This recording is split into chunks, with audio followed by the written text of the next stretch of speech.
بسم اللہ الرحمن الرحیم۔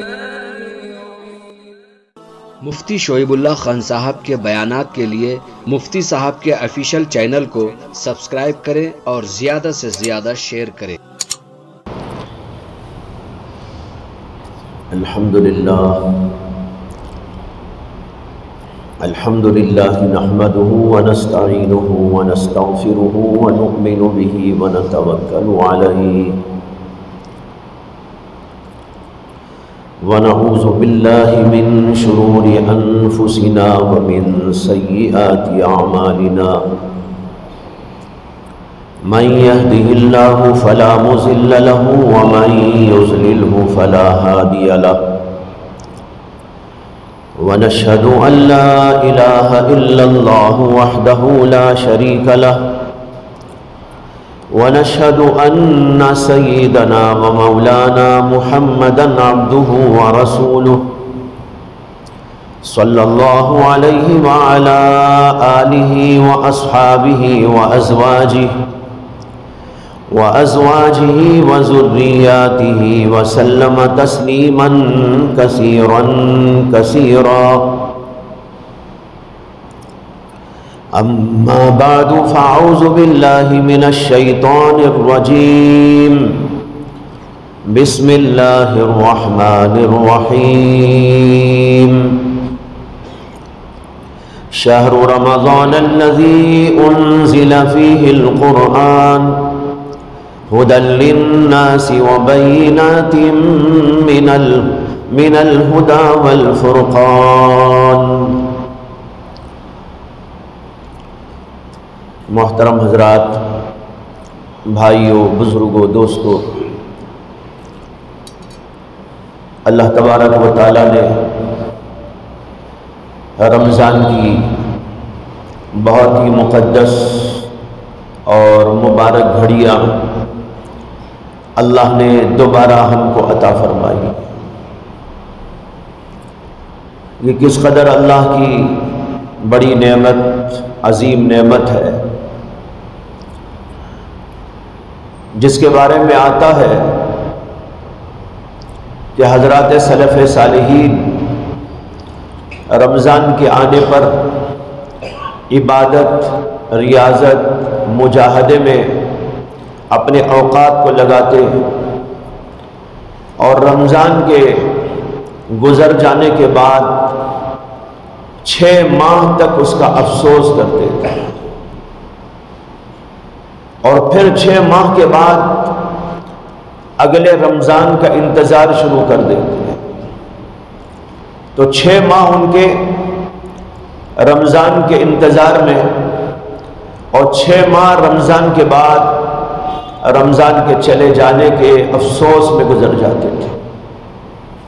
یہ ہے وہ مبارک نہایت ہی مقدس مہینہ کہ اللہ تبارک و تعالی نے ہم سب کو دوبارہ عطا کر دیا۔ اس پر ہم اللہ کا جتنا بھی شکر ادا کریں وہ نہایت قلیل ہے اور کم ہے۔ اس مہینے کے تقدس اور اس کی فضیلت کے بارے میں ایک تو قرآن کریم کی آیت ہے جو ابھی میں نے آپ کے سامنے تلاوت کی، اور اس کے علاوہ بے شمار احادیث موجود ہیں جن کے اندر نبی اکرم صلی اللہ علیہ وسلم نے رمضان کی مختلف قسم کی فضیلتوں کو بیان فرمایا۔ جو آیت میں نے تلاوت کی اس میں اللہ کہتے ہیں شہر رمضان الذی انزل فیہ القرآن ہدی للناس وبینات من الہدی والفرقان۔ رمضان مبارک کا مہینہ وہ عظیم مہینہ ہے جس کے اندر قرآن کریم نازل فرمایا گیا، وہ قرآن جو تمام دنیا کے انسانوں کے لیے ہدایت کا پیغام ہے، اور اس کے اندر کھلی کھلی نشانیاں، کھلے کھلے دلائل موجود ہیں۔ علماء لکھتے ہیں کہ جس طریقے پر اللہ نے بعض دنوں کو فضیلت دی، راتوں کو فضیلت دی، اور کچھ اوقات کو فضیلت دی، اسی طرح بعض مہینوں کو اللہ نے مقدس بنایا، پورے کا پورا مہینہ مقدس، اور انہی میں ایک مہینہ یہ ہے اور سب سے عظیم مہینہ ہے جس کا نام ہے رمضان مبارک۔ اللہ نے اس کے بارے میں کہا شہر رمضان، رمضان کا مہینہ۔ عربی میں شہر کے معنی آتے ہیں مہینہ، اردو میں شہر کے معنی الگ ہیں۔ عربی میں شہر کے معنی ہے مہینہ۔ شہر رمضان یعنی ماہ رمضان وہ مہینہ ہے جس میں قرآن نازل فرمایا گیا۔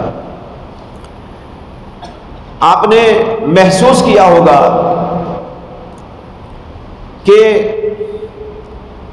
دنیا کے لوگ بعض مہینوں کو یا بعض اوقات کو یا بعض دنوں کو بڑا سمجھتے ہیں، عظیم سمجھتے ہیں، کچھ اپنی تاریخوں کے اعتبار سے اور اس کے اندر کچھ خاص واقعات کے پیش آ جانے کی وجہ سے۔ جیسے کہ ہندوستان کے لوگ 15 اگست کی تاریخ کو اہم مانتے ہیں۔ کیوں؟ اس لیے کہ اس کے اندر ایک بہت اہم کام رونما ہوا، اور وہ یہ ہے کہ اس کے اندر ہندوستان کو غیر ملکی لوگوں سے آزادی نصیب ہوئی۔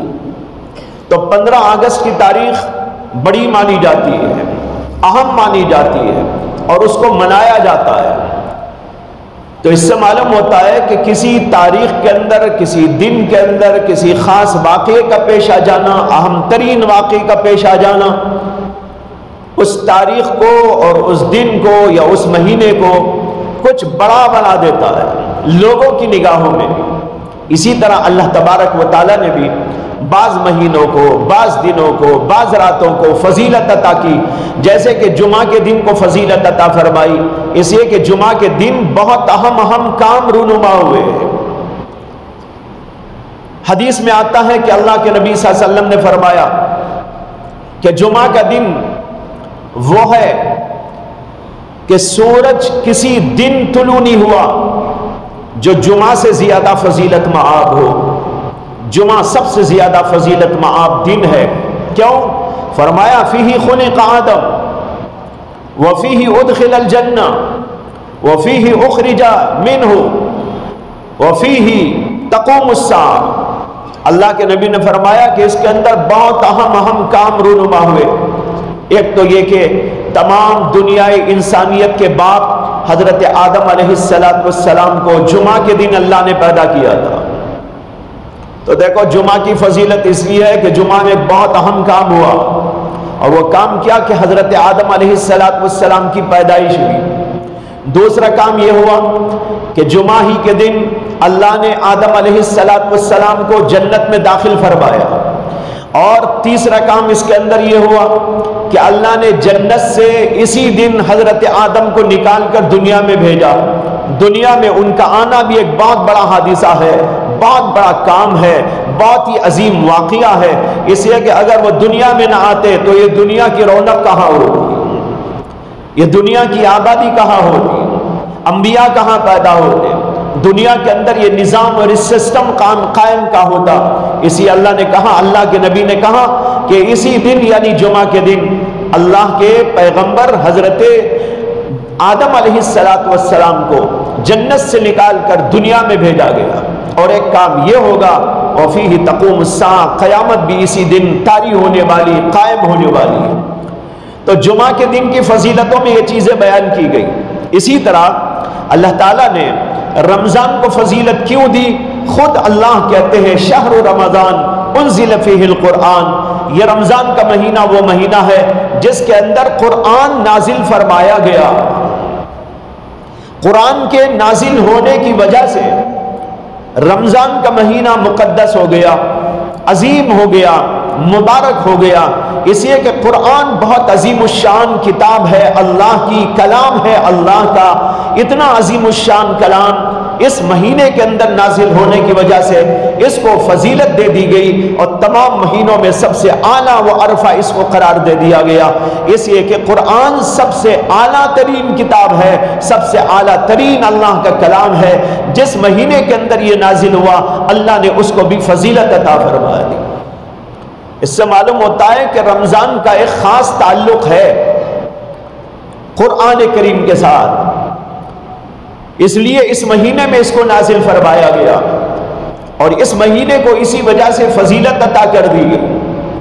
اب کوئی اگر سوال کرے کہ قرآن کے نازل ہونے کی وجہ سے رمضان کو فضیلت دے دی گئی تو آخر قرآن کون سی ایسی عجیب عظیم کتاب تھی یا کلام تھا کہ اس کی وجہ سے اس کو فضیلت دے دی گئی؟ تو ظاہر بات ہے کہ اس کا جواب دینے کی ضرورت ہی نہیں ہے، تمام دنیا جانتی ہے، تمام مسلمان جانتے ہیں یہ اللہ کا کلام سب سے عظیم الشان کلام ہے، اس سے بہتر اور اس سے اعلیٰ کوئی کلام نہیں ہو سکتا، اور اس کے اندر ہدایت ہے، اس کے اندر رحمت ہے، اس کے اندر شفا ہے، اس کے اندر ہر قسم کی بھلائی رکھی ہوئی ہے۔ تمام انسانوں کے لیے اللہ نے اس کے اندر جو کچھ کے بھلائی ہو سکتی تھی، جو کچھ ان کے لیے ہدایت کا پہلو ہو سکتا تھا، وہ سب کی سب چیزیں اس کے اندر بیان فرما دی۔ اسی لیے کہا گیا تبیان لکل شیء، یہ قرآن ہر چیز کے لیے تبیان ہے۔ تبیان کے معنی وضاحت کے ساتھ بیان کرنے والی چیز، کوئی پہلو ایسا نہیں، کوئی چیز ایسی نہیں، کوئی حکم ایسا نہیں جس کو اللہ نے تشنا چھوڑ دیا ہو اور انسانوں کو اس کی ضرورت ہو، اللہ نے سب کچھ اس کے اندر بیان فرما دیا۔ جو آدمی قرآن کریم پر زندگی کرے گا اس سے بہتر کسی کی زندگی نہیں ہو سکتی۔ نبی اکرم صلی اللہ علیہ وسلم کے دنیا میں آنے سے پہلے، قرآن کریم کے دنیا میں آنے سے پہلے پوری دنیا ضلالت کی وادیوں میں بھٹک رہی تھی، جہالت کی وادیوں میں بھٹک رہی تھی۔ قتل تھا، زنا تھا، بدکاری تھی، فحاشی تھی، اور حسد تھا، بغض تھا، اور مختلف قسم کے گناہ تھے، شرک تھا اور کفر تھا۔ پوری دنیا جہالت تھی، جہالت سے بھری ہوئی تھی۔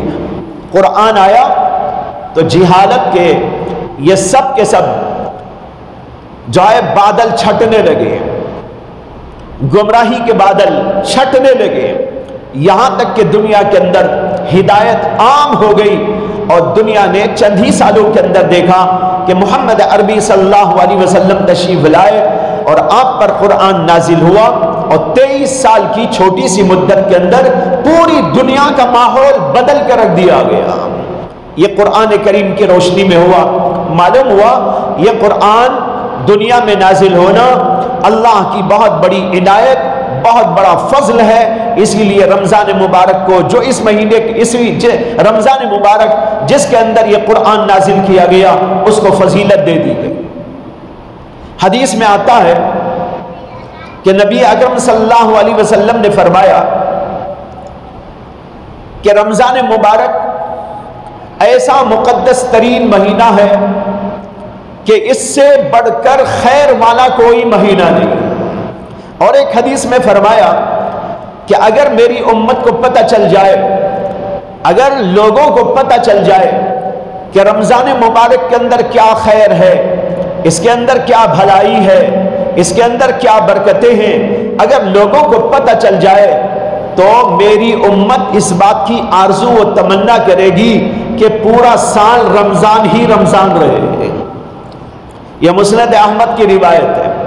اللہ کے نبی کہتے ہیں اگر لوگوں کو پتہ چل جائے اس میں کیا فضیلت، اس کے اندر کیا برکت، اس کے اندر کیا رحمت، اس کے اندر کیا خوبی، تو لوگ تمنا کریں، میری امت تمنا کرے اے کاش کہ پورا سال رمضان ہی رمضان ہوتا تو کتنا اچھا تھا۔ اب تو اللہ نے چند دنوں تک کے لیے رمضان رکھا، اور وہ 29 دن یا 30 دن ہوا کرتے ہیں۔ اسی لیے قرآن کریم نے فرمایا ایام معدودات، یہ چند دنوں کا روزہ ہے، چند دنوں تمہیں روزہ رکھنا ہے۔ یا ایھا الذین آمنوا کتب علیکم الصیام کما کتب علی الذین من قبلکم لعلکم تتقون ایام معدودات۔ یہ روزہ تمہارے اوپر فرض کیا گیا ہے چند دنوں کے لیے، یہی تو چند دن وہ رمضان مبارک کا مہینہ ہے، تو یہ چند دن آتا ہے اور چلا جاتا ہے، لیکن امت کو پتہ چل جائے تو وہ خواہش کرنے لگے کہ اے کاش کہ پورا سال رمضانی رمضان رہے تو کتنا اچھا ہوتا۔ لیکن یہ بھی اللہ کی ایک رحمت ہے کہ اللہ نے رمضان ایک مہینے کا بنایا، پورے سال کا نہیں بنایا، اس لیے کہ اگر پورا سال رمضان ہی رمضان رمضانی رمضان ہوتا تو پھر لوگ رمضان کی قدر بھول جاتے۔ جیسے کہ کہتے ہیں کہ اگر ہر شب شب قدر ہوتی تو شب قدر بے قدر ہوتی۔ اگر اللہ ہر شب کو شب قدر بنا دیتے، آج بھی شب قدر، کل بھی شب قدر، پورا سال شب قدر آ رہی ہے ہر روز ہر رات، تو پھر لوگوں کے ذہنوں کے اندر سے اس کی جو قدر ہے، جو منزلت ہے، وہ نکل جاتی۔ اسی اللہ نے اس کو سمیٹ دیا، ایک مہینے کے اندر محدود کر دیا۔ ایک مہینہ ہے، سال کے اندر آتا ہے، اس کی قدر کر لو، اس کی عظمت کر لو، اس کا اہتمام کر لو، اس کا استقبال کر لو اور اس کو ٹھیک طور سے گزار لو تاکہ تمہاری زندگی بن جائے۔ لیکن یہاں پر ایک بات یہ ہے سمجھنے کی، رمضان تو ہر سال آتا ہے، اپنی برکتوں کے ساتھ آتا ہے، اپنی خوبیوں کے ساتھ آتا ہے، لیکن اس کی خوبیاں ہر آدمی نہیں پاتا۔ وہی پاتا ہے جو رمضان کا استقبال کرتا ہے، اس کی قدر کو پہچانتا ہے اور اس کے اندر کچھ عمل کرتا ہے، اپنے آپ کو بنانے کی فکر کرتا ہے، اپنے آپ کو ٹھیک ٹھاک کر لینے کے لیے جستجو کرتا ہے، اسی آدمی کو یہ فضیلتیں ملا کرتی ہیں۔ اور اللہ نے ایسے انتظامات کر دیے ہیں کہ رمضان کے اندر ایک طرف اللہ جنت کے دروازے کھول دیتے ہیں اور دوسری طرف جہنم کے دروازوں کو بند کر دیا جاتا ہے اور تیسری طرف شیاطین کو قید کر دیا جاتا ہے۔ یہ انتظام کیوں کیا؟ تاکہ لوگ رمضان کے اندر زیادہ سے زیادہ عبادت کرے، گناہوں سے بچے، برے حرکتوں سے بچے، نیکیاں زیادہ سے زیادہ کرے، اللہ کو منانے کی کوشش کرے۔ اللہ نے اس کے لیے یہ انتظام کیا۔ کیا انتظام؟ 3 باتیں فرمائی گئی۔ حدیث ہے کہ اللہ کے نبی نے فرمایا اذا جاء رمضان، جب رمضان مبارک کا مہینہ آتا ہے، فتحت ابواب الجنہ وغلقت ابواب النار وصفدت الشیاطین۔ 3 باتیں، ایک طرف جنت کے دروازے کھول دیے جاتے ہیں، دوسری طرف جہنم کے دروازوں کو بند کر دیا جاتا ہے اور تیسری طرف یہ ہوتا ہے کہ شیاطین اور مردۃ الجن ان کو قید کر دیا جاتا ہے۔ علماء لکھتے ہیں جنت کے دروازے کھولنے کا مطلب ہے اللہ کی رحمتوں کا سلسلہ جاری کر دینا، اس لیے کہ جنت اللہ کی رحمت اور اللہ کی طرف سے برکتوں کے نزول کا ایک بہت بڑا مرکز ہوتا ہے، وہاں سے اللہ بھیجتے ہیں، اس لیے جنت کے دروازے کھول دیے جاتے ہیں تاکہ برکتیں زیادہ سے زیادہ دنیا میں آئیں، رحمتیں زیادہ سے زیادہ دنیا میں آئیں اور لوگوں کے دل پر دماغ پر اس کا اثر ہو۔ جب اللہ کی نعمتوں کا اور اللہ کی رحمتوں کا، اللہ کی برکتوں کا لوگوں کے دلوں پر، دماغ پر، جسموں پر اور پوری فضا میں اثر پیدا ہوگا، نتیجہ یہ ہوگا کہ لوگ جوق در جوق نماز پڑھنے کو آئیں گے، عبادت کرنے کو آئیں گے، روزے دار بن جائیں گے، گناہ چھوڑنے والے بن جائیں گے، نیکیاں کرنے والے بن جائیں گے۔ اس کے لیے ایک انتظام اللہ کی طرف سے یہ ہوتا ہے۔ دوسرا انتظام کیا؟ غلقت ابواب جہنم، جہنم کے دروازے بند کر دیے جاتے ہیں۔ علماء لکھتے ہیں جہنم اللہ کے غضب کی جگہ ہے اور اس کے دروازے بند کر دینے کا مطلب یہ ہے کہ اللہ کے ہاں سے صرف رحمتیں آئیں گی، اللہ کا غضب نہیں آئے گا۔ یہ انتظام کر دیا تاکہ بندے نیکیوں کی طرف زیادہ چلے، گناہ کم سے کم کرے، گناہ کو چھوڑ دے، گناہ کے قریب نہ جائے۔ اللہ تبارک و تعالی نے دوسرا انتظام یہ کیا تاکہ لوگ نیکیاں کریں، برائی نہ کریں، اور اسی طرح ایک انتظام یہ کیا کہ شیاطین جو لوگوں کو بہکایا کرتے ہیں، برائیوں کی طرف لے جانے کی جستجو کیا کرتے ہیں، بلکہ اس کے پیچھے بڑی محنت کیا کرتے ہیں، اللہ تعالیٰ ان شیاطین کو، جنات کو بند کر کے رکھ دیتے ہیں۔ اب رہا یہ سوال کہاں بند کرتے ہیں؟ یہ ہمیں کیا ضرورت ہے سوال کی؟ جہاں اللہ چاہیں گے بند کر دیں گے، اور یہ بھی ضروری نہیں کہ ایک ہی جگہ بند کریں۔ شیاطین جہاں جہاں رہتے ہیں وہی ان کے اوپر بندش لگا دی جائے، ان کے ہاتھ پیر باندھ دیے جائے، اور کہیں جانے آنے کو انہیں موقع نصیب نہ ہو۔ اللہ تعالیٰ جو چاہے کر سکتے ہیں۔ بہرحال شیاطین کو بند کر دیا جاتا ہے۔ شیاطین کے بند کرنے کا اثر یہ ہوتا ہے کہ لوگ نیکیاں کرتے ہیں اور گناہ سے بچنا شروع کر دیتے ہیں۔ اسے کہ شیاطین بہکاتے ہیں انسان کو، گناہ کرنے پر آمادہ کرتے ہیں۔ جب شیاطین ہی نہیں آئیں گے بہکانے کو تو پھر انسان گناہ کہاں کرے گا، گناہوں سے بچ جائے گا۔ اس پر ایک سوال ہے کہ رمضان میں جب شیاطین اور خبیث جنات کو بند کر دیا جاتا ہے تو اس کے باوجود بھی بہت سارے گناہ کرنے والے رمضان میں بھی گناہ کیوں کرتے ہیں؟ ایسا تو نہیں ہوتا کہ سب کے سب گناہ سے بچ جاتے ہو۔ رمضان میں بھی ایسے لوگ موجود ہیں۔ دیکھو کفر کرنے والے کفر میں لگے ہوئے ہیں، شرک کرنے والے شرک میں لگے ہوئے ہیں۔ مسلمانوں کے اندر بھی بہت سے وہ ہیں کہ رمضان آتا ہے لیکن اس کے باوجود وہ گناہوں سے نہیں بچتے، جھوٹ بولتے رہتے ہیں اور غیبتیں کرتے رہتے ہیں، حسد اور بغض میں مبتلا رہتے ہیں اور غلط کاریاں کرتے رہتے ہیں۔ رمضان آیا لیکن اس کے باوجود گناہ پھر بھی ہو رہے ہیں۔ یہ سوال پیدا ہوتا ہے کہ جب اللہ نے شیاطین کو بند کر دیا تو پھر یہ گناہ کیوں کرتے ہیں؟ اس کا جواب یہ ہے کہ گناہ کرنے پر آمادہ کرنے والی چیزیں دو ہیں۔ ایک ہے شیاطین، ان کو تو بند کر دیا جاتا ہے، لیکن ایک اور بھی چیز ہے جو انسان کو بہکاتی ہے، وہ اپنا نفس۔ بلکہ ہمارے شیخ اور مرشد حضرت مولانا مسیح اللہ خان صاحب نور اللہ مرقدہ بیان فرمایا کرتے تھے کہ بھائی شیطان کو بھی شیطان بنانے والا اس کا نفس ہے۔ شیطان کو کوئی اور شیطان بہکانے نہیں آیا تھا، شیطان کو بہکانے والا تو اس کا نفس ہے۔ جب شیطان کو اس کے نفس نے شیطان بنا دیا، اسی طرح ہمارے پاس بھی نفس لگا ہوا ہے، ایک طرف شیطان بھی بہکاتا ہے، اللہ تو اس کو بند کر دیتے ہیں، لیکن ہمارے نفس کو کیسے بند کر دے؟ ہمارے نفس کو بند کر دے تو پھر ہم ہی نہ رہیں۔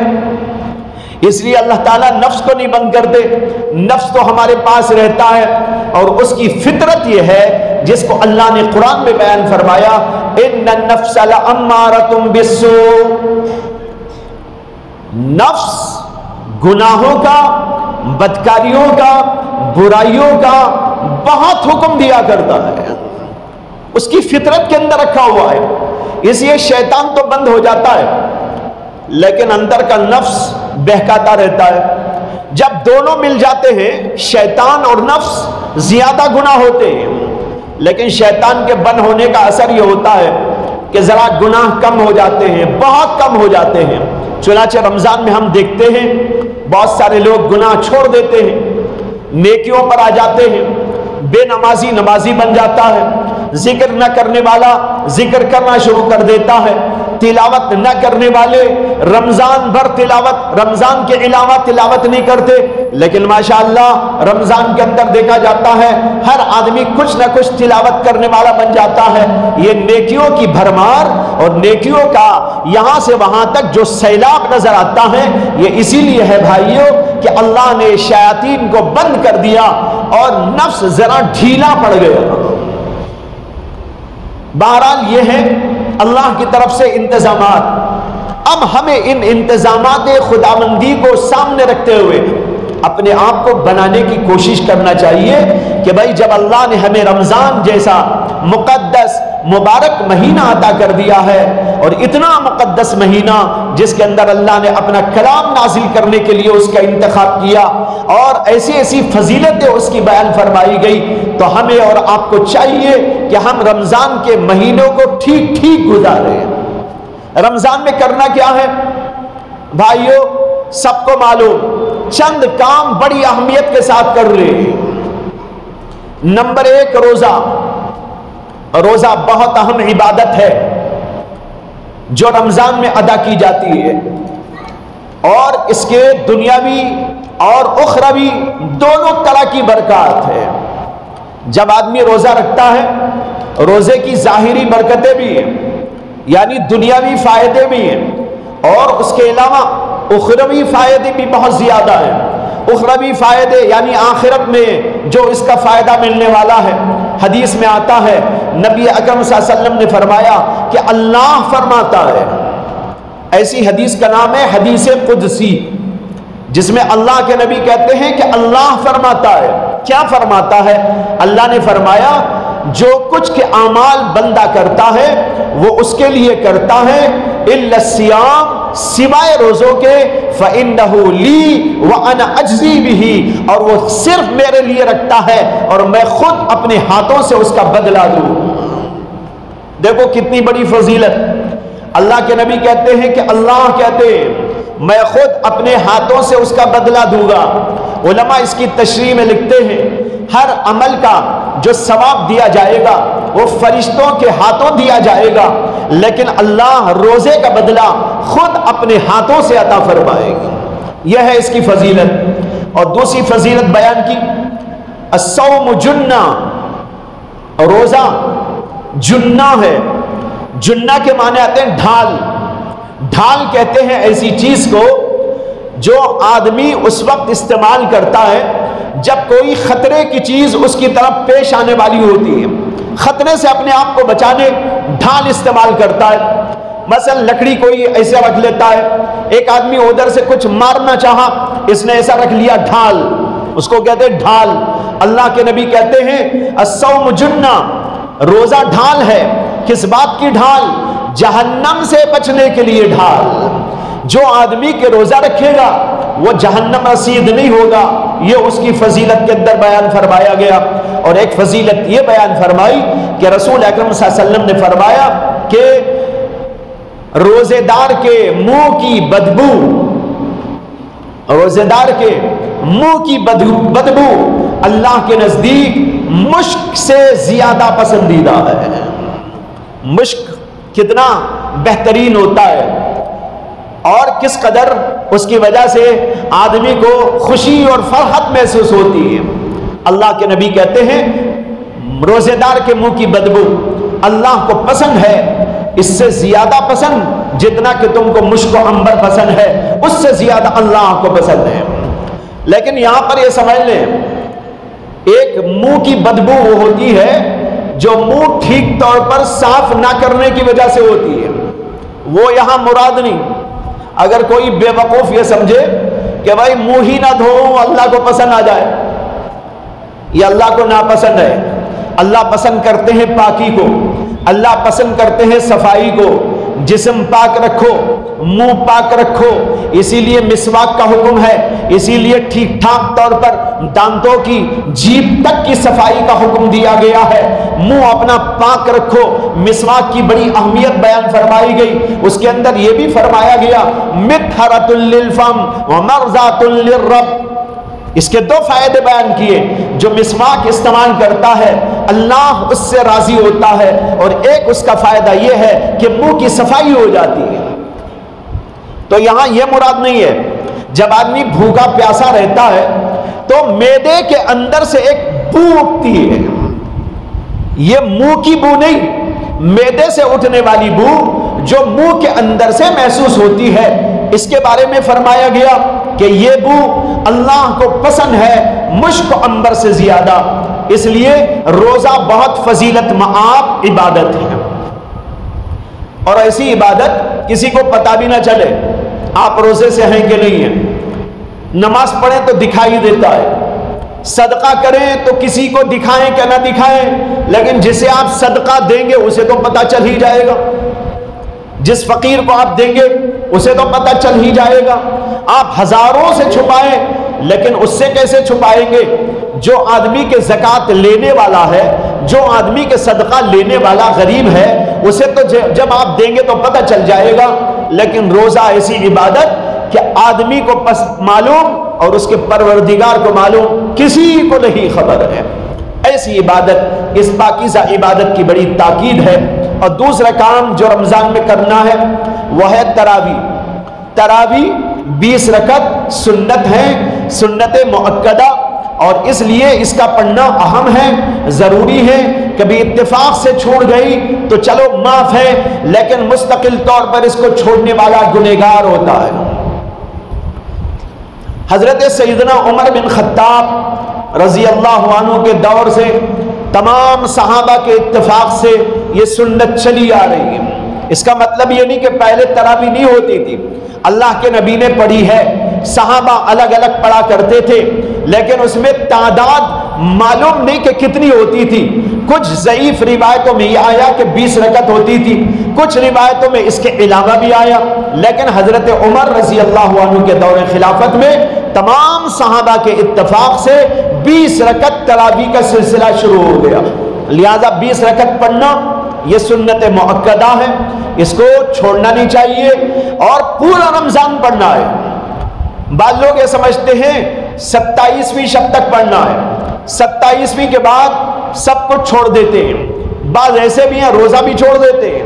بھائیوں، روزہ بھی پورا مہینہ ہے، تراویح بھی پورا مہینہ ہے، پورا مہینہ یہ دونوں عبادت کرتے رہنا ہے، اور اس کے اندر قرآن کریم مکمل پڑھا جائے یہ بھی سنت ہے اور اہم ترین سنت ہے۔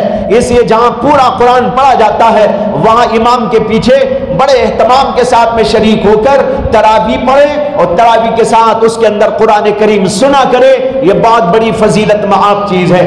تیسرا کام اس میں کیا کرنا ہے؟ تلاوت کا اہتمام، زیادہ زیادہ تلاوت کرے۔ اللہ کا یہ کلام نازل ہوا اسی رمضان کے مہینے میں، اس لیے حدیثوں میں آتا ہے اللہ کے نبی صلی اللہ علیہ وسلم دور کیا کرتے تھے، دور بھی کرتے تھے حضرت جبریل امین کے ساتھ۔ جبریل امین اور اللہ کے رسول دونوں بیٹھ کر رمضان کی راتوں کے اندر قرآن کریم کا دور نکالا کرتے تھے۔ اسی لیے آج بھی حافظوں کے اندر یہ سلسلہ موجود ہے۔ یہ حفاظ کرام جو ایک دوسرے کو سنانے کا معمول رکھتے ہیں، یہ دراصل رسول اکرم صلی اللہ علیہ وسلم کی سنت ہے۔ یہ بھی ایک بہت اہم ترین عبادت رمضان مبارک میں کرنے کی ہے۔ اور چوتھی عبادت ہے صدقات و خیرات، اس میں زکوٰۃ ہو وہ بھی، اور اس کے علاوہ یہ ہمدردی کا مہینہ ہے، غمخواری کا مہینہ ہے۔ اللہ کے نبی نے فرمایا یہ مواسات کا مہینہ ہے، یعنی غمخواری کا، ہمدردی کا، لوگوں سے ہمدردی کرو، غریبوں، فقیروں، یتیموں، بیواؤں، مسکینوں، ان سب کو جتنا ہو سکتا ہے دیتے رہو، زکوٰۃ بھی دو، اور زکوٰۃ کے علاوہ دوسرے مدوں سے بھی دیا کرو۔ بہت سارے لوگ صرف زکوٰۃ تک محدود ہو جاتے ہیں، حالانکہ اللہ نے ان کو بہت کچھ دیا ہوا ہوتا ہے۔ زکوٰۃ ہی نہیں، زکوٰۃ کے علاوہ بھی بہت ساری چیزیں دینے کی ہوتی ہے۔ ترمذی کے اندر حدیث موجود ہے، اللہ کے نبی صلی اللہ علیہ وسلم نے فرمایا ان فی المال لحقا سوی الزکاۃ، مال کے اندر مالداروں پر زکوٰۃ کے علاوہ بھی ایک حق ہے، یعنی واجب ہے وہ اس کو دیا کرے۔ بہت سے ایسے مواقع آتے ہیں وہاں خرچ کرنا ضروری ہوتا ہے، اس کے لیے دینا چاہیے، زکوٰۃ بھی دے، زکوٰۃ کے علاوہ بھی دیا کرے۔ حضرات صحابہ کا معمول، خود رسول اکرم صلی اللہ علیہ وسلم کا معمول، سلف صالحین کا معمول یہ تھا کہ رمضان آ جاتا تو خوب دل کھول کر لوگوں کی امداد کرتے، نصرت کرتے، مدد کیا کرتے۔ اس لیے جتنا ہو سکتا ہے اس کے اندر کرنے کی کوشش کرنا چاہیے۔ اور آخری بات یہ ہے کہ رمضان کے اندر دعاؤں کا اہتمام کرنا چاہیے، یہ دعاؤں کی قبولیت کا مہینہ ہے، اور حدیث میں آتا ہے جو مسند احمد میں بھی ہے اور ابن ماجہ میں بھی ہے، اللہ کے نبی صلی اللہ علیہ وسلم نے فرمایا کہ ہر روزے دار کی دن اور رات میں ایک دعا ضرور قبول ہوتی ہے۔ اب اندازہ کرو کتنا اللہ کی طرف سے انعام ہے کہ ہر روزے دار کو ایک دعا اللہ کے ہاں سے مقبول کر دی جاتی ہے۔ اب وہ 50 دعائیں مانگے، ہو سکتا 50 کی 50 بھی قبول ہو جائیں، لیکن اتنی گارنٹی حدیث نے دے دی کہ ان 50 میں سے ایک دعا تو ضرور قبول ہوتی ہے۔ ترمذی کے ابن ماجہ کے الفاظ میں ہیں دعوت لا ترد، ایک دعا روزے دار کی ایسی ہوتی ہے جو رد نہیں کی جاتی، ضرور بالضرور قبول ہوتی ہے، اس لیے دعاؤں کا بہت اہتمام کرنا چاہیے۔ اور یہ دعا خاص طور پر جب افطار کا وقت ہوتا ہے، افطار سے پہلے یا افطار کے فوری بعد یہ دعا قبول ہوتی ہے، اس لیے اس کا اہتمام کرنا چاہیے۔ تو بھائیو، اس طریقے پر رمضان مبارک گزارا جاتا ہے۔ دعا ہے کہ اللہ تعالیٰ یہ رمضان ہمارے لیے مبارک فرمائے، پوری امت کے لیے مبارک فرمائے، تمام انسانیت کے لیے مبارک فرمائے، اور ہم کو اس کی برکتوں سے پورے طور پر استفادے کی توفیق عطا فرمائے۔ وآخر دعوانا